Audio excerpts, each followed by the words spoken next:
খেয়াল করবেন, জিনিসটা একটু বোঝার চেষ্টা করবেন। যে ভালোবাসার নির্দিষ্ট কারণ থাকে সে ভালোবাসা বেশি দিন টিকে না।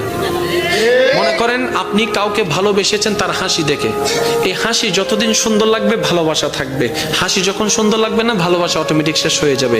তো সত্যিকার ভালোবাসা কি জানেন?